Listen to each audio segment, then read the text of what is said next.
1 миллиард доллар. Жоғары технологиялық салаларға осынша инвестиция тартылуы тиіс. Меже белгілі, міндет бар. Мақсат қандай? Бүгін инвесторлар қауымдастығының төрағасы Болат Ақшолақов студия қонағы. Болат Оралұлы, студияға қош келдіңіз. Өзіңіз басқарып отырған инвесторлар қауымдастығы мемлекет басшысының тікелей тапсырмасымен биыл жыл басында құрылды. Алдарыңызға қойған мақсат, міндет көп. Соның әуелгісі мемлекет пен инвесторлар арасындағы дәнекерлік. Бәріміз көргендей, жолдауда осы инвестицияға байланысты сын көп айтылды. Енді ел экономикасына капитал тарту ісінде қандай олқылықтар бар? Осы жылдың басында, ақпан айының 7-сінде біздің мемлекет басшымыз ірі бизнес өкілдерімен кездесу өткізген. Сол кездесудің нәтижесінің бірі ол осындай арнайы қоғамдық ассоциацияны құру. Бұның ең маңызды мәселесінің бірі бұл мемлекетпен, яғни бұл үкіметпен және бизнес қоғамдармен арасында тіл табысу және бізге қазақта айтады атсалысу деп. Оның бәрін бірігіп жұмыс істеп, осы біздің болашақта экономикамыздың қалай деңгейін көтереміз деп, сол бүкіл мәселелердің жан-жақтан қарап, зерттеп, бір нақты шешімге қабылдау керек. Бұның себебі біздің экономикамыздың дамуы, ол әрине тек қана үкімет емес қой енді. Ол бәрін бүкіл әр адамның мәселесі және ірі бизнес шағын болсын, бәріміздің бір ортақ мәселе. Соның бәрін әрине әрі салада, әрі мекемеде, әрі мемлекеттік орында өзінің ой пікірлері бар. Кейбір уақыттарда бұл бір-біріне сәйкес келмейді. Сол себептен арнайы осындай ойлармен алмастыруға алаң керек еді негізі. Осы себептен осындай қоғамдық құратын біздер осы биыл көктемнен бастап жұмыс бастадық. Ал егер инвестиция туралы айтатын болсақ, осы біздің мемлекет басшымыз жолдауында біраз мәселені көтерген. Біздің ойымызша әрине бұл ең бірінші мәселе, бұл инвестицияның тек қана көлемін емес, оның сапасына көңіл назар аудару керек. Екіншіден, бұл жұмысты күшейту үшін бізге бірнеше қоспалы жұмыстарды атқару керекпіз біздер. Ең бірінші бұл заң, ережелер, тағы да оған бюрократияны төмендету, азайту. Оғанда және бүкіл осындай заң саласынан келетін және бүкіл салаға әсер ететін жұмыстарды пысықтап, бірігіп жұмыс істеуіміз керекпіз. Сол себептен осындай ассоциация құрылған. Енді осы қауымдастық құрылғалы бері нақты қандай олқылықтарды атап көрсете аласыздар осы инвестиция тарту саласына байланысты? Әрине, бұл өте терең, өте бір, енді ауыр деп айтпай, бір қиын жұмыстың бірі. Әрине, бұл тек қана бір жылда да шешілмейтін мәселе. Бұған системалық жұмыс істеу керекпіз бәріміз бірігіп. Ал әрине, бұл бірінші бастамалар енді жылдам жеңістер деп айтылады. Осындайда әрине біздерде қарап отырмыз. Оның ішінде біздер осы жасанды интеллект орталығын құру деген мәселесін көтергенбіз негізінде. Президент қолдап, осы жолдауында да айтты. Бұның себебі біздер қазіргі уақытта, мысалы, бізде 21 кодекс бар болатын болса, 300 заң бар, 400 мыңнан астам ережелер бар қазіргі уақытта. Әрине, кейбір уақыттарда заңда бекітілген мәселелер ол бизнесті дамыту үшін бір негативтік әсер жасауы мүмкін. Әлі де бүгін осылай, мысалы, жалпы орта ірі бизнес болсын, оларға жол беру үшін біздер біраз біздің заңдарды қайтадан қарастырып, мүмкін оны қысқартуды керек шығар енді. Бірақ оның бәрін тану үшін, зерттеу үшін біздер қазір заманауи технологиялардан қолдауымыз керекпіз. Оның ішінде ол жасанды интеллект табылады. Мен сізге осындай мысал ретінде келтірейін. Кезінде 2022 жылы біздер үкіметте осы жұмысты бастаған едік. Ол кезде жасанды интеллект туралы ешқандай қолдау болмаған. Сол кезде қолмен жасайтынбыз бәрін. Сонда осы зерттеу жұмыстардың бәрін жасау үшін, әрі сала үшін, әрі мемлекеттік орын оның құзыретіне келетін мәселелердің бәрін қарап шыққанда бір жылдан астам жыл кетті ол үшін. Ал бүгін бұл жұмысты арнайы модельді құратын болсақ, жасанды интеллекттің қолдауымен бұл мәселені тіпті саналған минуттардың ішінде де тануға болады. Ал келесі сақталған уақытты нақты жұмысқа аударуға болады. Яғни бұл жаңа ережелерді құрып керек емес бір себепсіз болатын сұраныстар болса, оның алып тастау да керек болар мүмкін. Бірақ оның бәрін әрине ол мұқият қарау керек. Түсінікті. Енді жолдауда әуелгі басымдық берілген сала ол инвестиция. Бірінші бағыт ретінде ерекше екпін қойылды.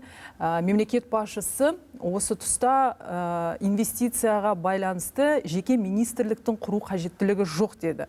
Дегенмен де заңсыз активтерді қайтару комитетін инвесторлардың құқығын қорғау комитеті деп ауыстыруды айтты.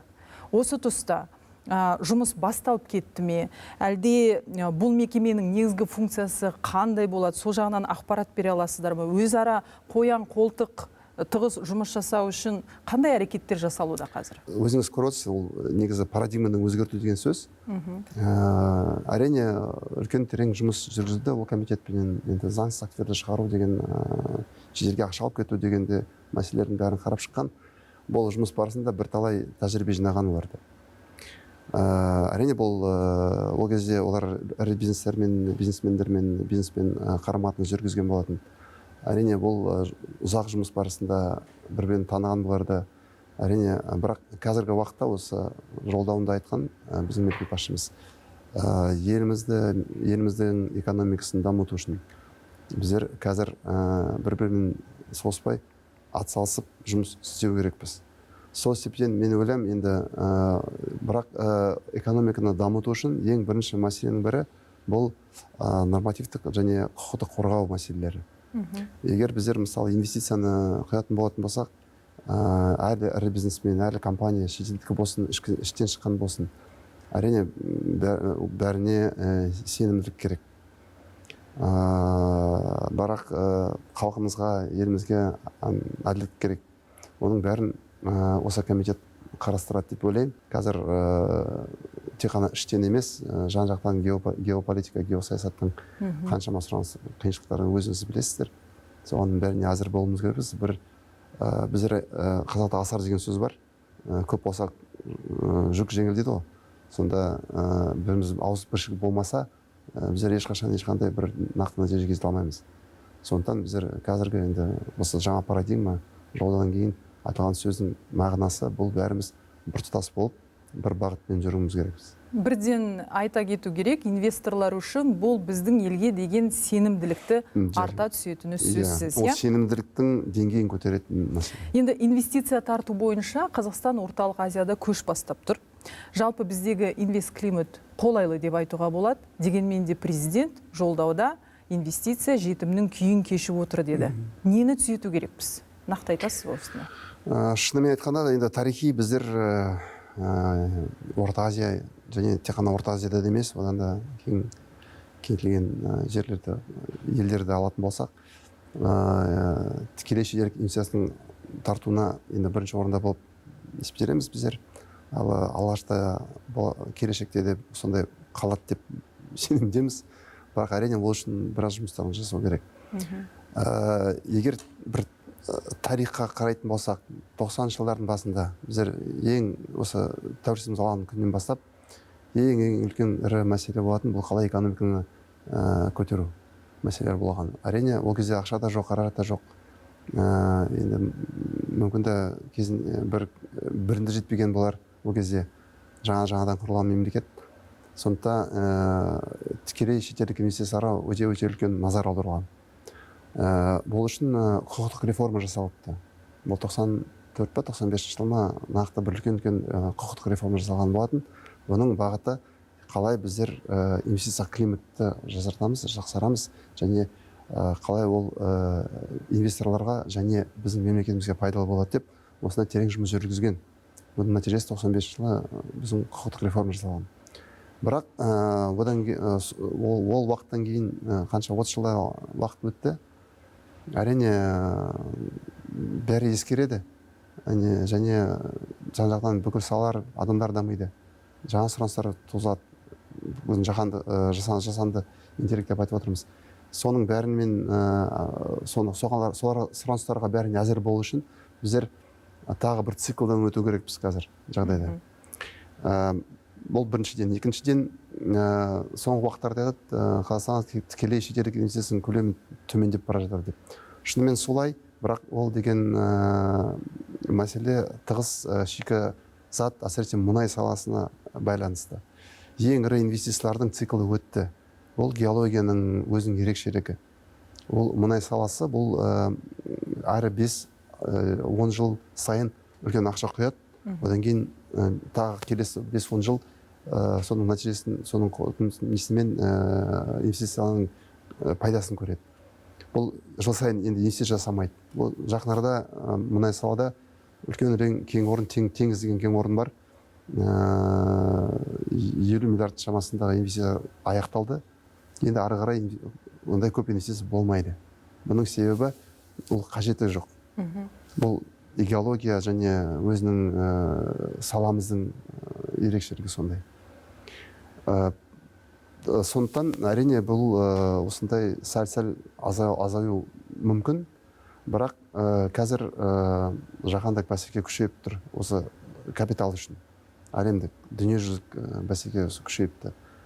Көршілес елдер, болмаса басқа осы жердегі елдердің бәрі сол капиталға бірімен күресіп жүр қазір.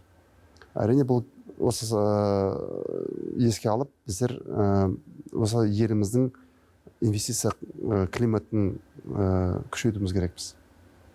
Бірақ ол тағы да айтайын, бұл тек қана инвесторлар үшін емес, ол мемлекет үшін де пайдалы болу керек. Енді президент жаңа бағдарлама әзірлеуді тапсырды. Экономиканың жоғары технологиялық салаларына 1 миллиард долларға дейін инвестиция тарту тетігін табуды айтты. Осы жайында кеңірек түсіндіріп беріңізші, бұл салаға осыған дейін тартылған инвестицияның көлемі қанша еді және алдағы міндет меже қандай? Қазіргі осы сіз айтқан технологиялардың бәрі бұл заманауи технологиялар. Тіпті осы 5 жылда бұрын ешкім жасанды интеллект туралы ештеңе айтпайтын еді. Жаңа бастап цифрландыру жұмыстарын бастаған едік біздер бәріміз. Және енді ол қазір енді өте жылдам, шапшаң дамып жатыр. Сол себептен 1 миллиард доллар деген ақша, бұны енді былай салаларға бөлетін болып көретін болсақ, мүмкін ол да жетпейтін ақша болар енді. Бірақ оны бәрін зерттеу керек. Мен сізге себебін айтайын, заманауи технологиялар ол бірінші жасанды интеллектті айттық біздер. Екіншіден цифрландыру. Және келешекте бұл автоматизациялау. Бұның бәрі біздің цифрландырудың мәселесінің шамасында. Бірақ тек қана осындай цифрлық технологияларды дамыту үшін базалық саланы біздер күшейту керекпіз. Мен енді қысқаша айтқанда, жалпақ сөзбен айтқанда, бізде күнделігіміз бар ғой, тамақ ішеміз, киім киеміз, жұмысқа барамыз, көлік әлеміз, бәрі керек. Ол бәрі базалық медицинаға, дәрігерлерге барамыз, оқу орындарға бала шағамызды береміз. Оның бәрін дамыту керек. Ал мысалы жасанды интеллект бұл ол жұмыстардың сапасын күшейтеді. Бірақ базалық салалар дамымайтын болса, жасанды интеллекттің пайдасы да ондай көп болмайды. Әрекет бермейді. Әрекетті бермейді, берекетін де көре алмаймыз. Енді біздің пікірімізше, егерде осы сала жандана түссе, онда қағазбастылықты азайту мәселесі де шешілетіні сияқты, Әрине. Өйткені қанша жылдан бері айтылып жатыр, жүйелі реттелмеді, оны шешу мәселесі шешімі қандай деп жан-жақтан сұрайды. Дегенмен де осы инвесторлармен қарым-қатынасты жақсартудың бірден-бір тетігі осы қағазбастылықтан арылу деп ойлаймын. Әрине, мен сізге де қосымша бір хабар берейін. Цифрландыру мәселесінде арнайы бір әр саланың өзінің ерекшелігі бар. Бұны жасау үшін тек қана салаға ақша, ол технологиялардың мәселесі емес, бұл ең басында айтқанымыз, бұл ережелер, сондай заңды сұраныстар өте көп деп айтамыз. Яғни бұл бюрократия деген сөздің бірі. Ал бүгін сіз айтып отырсыздар, қағаздың жұмыстың енді қолмен басқару деген жұмыстар көп. Оның бәрін қысқарту керек әрине. Сізге мысал ретінде келтірейін, осы керемет жұмыс атқарылған Қазақстанда бізде егов деген халық үшін үлкен жұмыс жүргізген. Қазір бәріміз соның пайдасын көріп отырмыз. Мысалы, бұрын біздер қаншама мекемеге барып күтіп, оның уақытын сағаттармен есеп сағаттарда қаншама уақытты жойып. Қазіргі уақытта бұл тек қана компьютерге кіресіздер, керек заттарын аласыздар да 1 минуттың ішінде шешіп береді сіздерге. Ол өте үлкен жетістік. Оны неге айттым сізге? Біздің ойымызда егов кәсіпкерлер үшін жасау керек. Біздер сол мәселені қазір талқылап отырмыз. Бөлек. Бұл егов бұл адамдар үшін, біздің азаматтарымыз үшін. Ал егов бизнес деген бұл арнайы осы біздің әр салаға осы бизнеспен айналысатын адамдар үшін жасалған. Соны біздер сол жұмыстардың тек концепциясын бастап жатырмыз қазір. Бәріміз бірігіп, цифрлық министрмен бірге, және стратегиялық жоспарлау агенттігімен бірге, біздің қоғам, соң бүкіл ірі бизнестің өкілдерімен біздер бас қосып соны ойлап отырмыз қазір. Нәтижесінде егов бизнес деп жасайтын болсақ, бұл үлкен үлесін қосады деп, нақты тек қана позитивті үлесін қосады және жеңілдік береді бизнеске. Жалпы біздің нарық қандай инвесторлар үшін тартымды және көбіне қай салаға келеді, сондай-ақ біз немен қызықтырамыз? Ең басынан бастап біздің байтақ жеріміз өте бай. Енді пайдалы қазбалаға бай жер. Әрине ең бірінші бағыт бұл мұнай, тау-кен деген жерлерге көп шетелдік инвестордың көзқарасы сол салаларға болған. Ал соңғы жылдары біздер бұларға айтамыз, тек біздер өндіріс емес, бізге өңдеу керек шикізатымызды. Тек қана осы шикізат сатпай, бір өңдеу жұмыстарын жасап, енді соңғы болмасын, бірақ тауарларды сату керекпіз біздер қосымша пайдасымен. Сол салаға қазіргі соңғы жылдары біраз инвестиция тартылды. Ірі компаниялар тек қана мұнай, болмаса тау-кен салаларын емес, ол технология компаниялардың біздер көріп отырмыз, олар да келуге әзір. Бірақ бізге сәл ғана бір қадам қалып, осы біз бүгін талқылаған мәселелердің бәрін қалпына келтіретін болсақ, заң ретінен, түсінік ретінен, ережелер ретінен, әрине ол деген енді болашақ деп айтайын, келешек деп айтайын, ол жақындағы 3-5 әрі келсек 10 жылдан аспау керек ол жұмыстың бәрі. Және біздің экономикамыздың деңгейін көтеру үшін біздер тек қана өндіріс емес, өңдеу көбейту керекпіз. Сол себептен шикізат жеткілікті Қазақстанда. Енді осы жолда да мемлекет басшысы өзіңіз білесіз, көмір туралы айтты. Өте керемет сигнал біз үшін. Мұның себебі біздер өте көмірден бай ел. Соның бәрін ертең жаңартатын энергияны оған да көңіл аудару керек, бірақ көмірдің де пайдасын біздер шектеуге жол бермеу керекпіз. Бұның себебі қазір көмірді өңдеу технологиялары өте дамыған. Оның технология несі, бағыттары, бұл біздің қоршаған қорғауды экология, яғни оған әсер, ондай едәуір үлкен әсер етпейтін технологиялар бар әзір. Ол да дамып жатыр жылдан жылға. Оны да тарту керекпіз бәріміз. Болат Оралұлы, студиямызға арнайы келіп, сұрақтарымызға жауап бергеніңізге көп рахмет. Бастысы экономикамыздың деңгейі көтеріліп, әр тараптанып, мемлекетіміз көркейе берсін деген тілек қана. Рахмет.